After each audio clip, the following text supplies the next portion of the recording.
Good morning, students. Today's lecture focuses on homogenization of milk.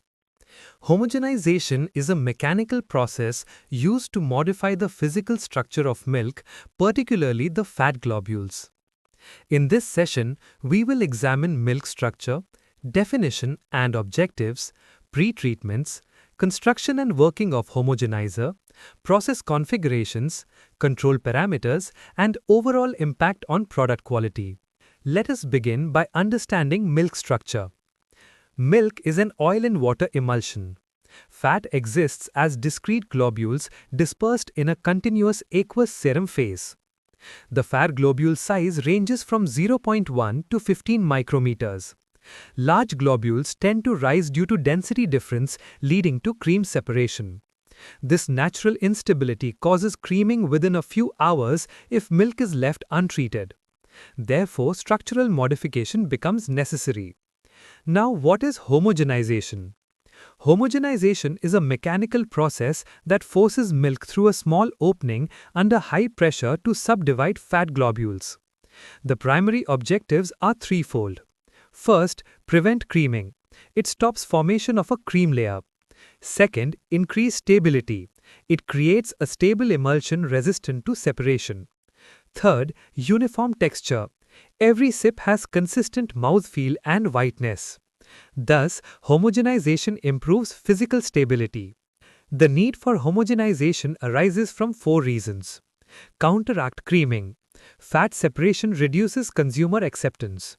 Improve stability. It prevents coalescence of fat globules. Enhance texture.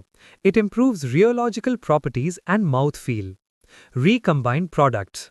It allows mixing of butter oil with skim milk in recombined milk production. These reasons justify homogenization in modern dairy processing. Before homogenization, certain pre-treatments are essential. First, standardization. Fat and SNF are adjusted to ensure consistent composition.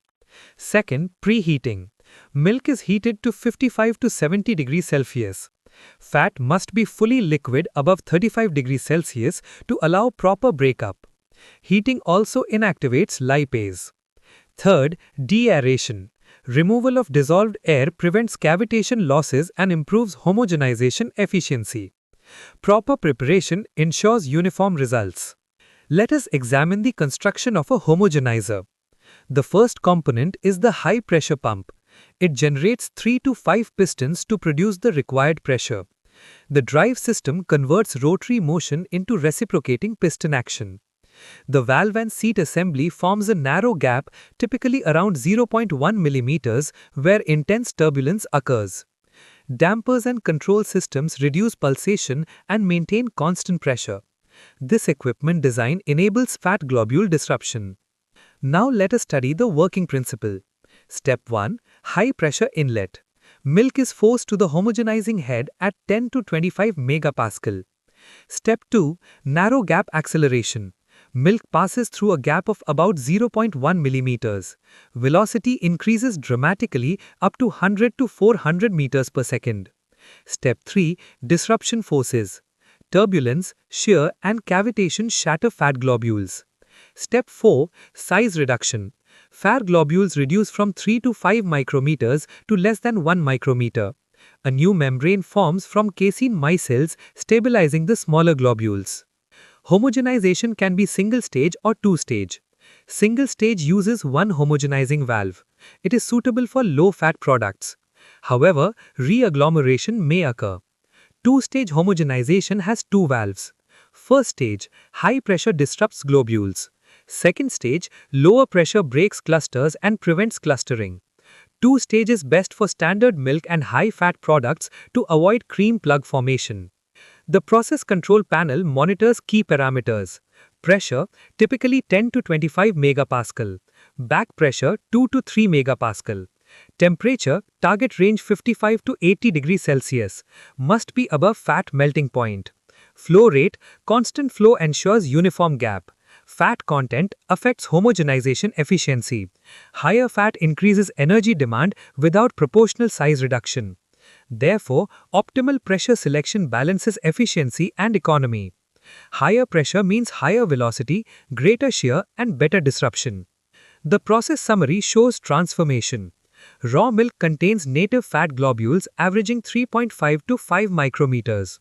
Milk passes through the homogenizer where turbulence and cavitation occur.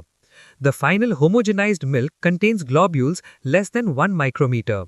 Results include no creaming, enhanced stability, better viscosity, improved mouthfeel. Thus, homogenization modifies structure to improve quality. To conclude, homogenization is a mechanical size reduction process that stabilizes milk emulsion.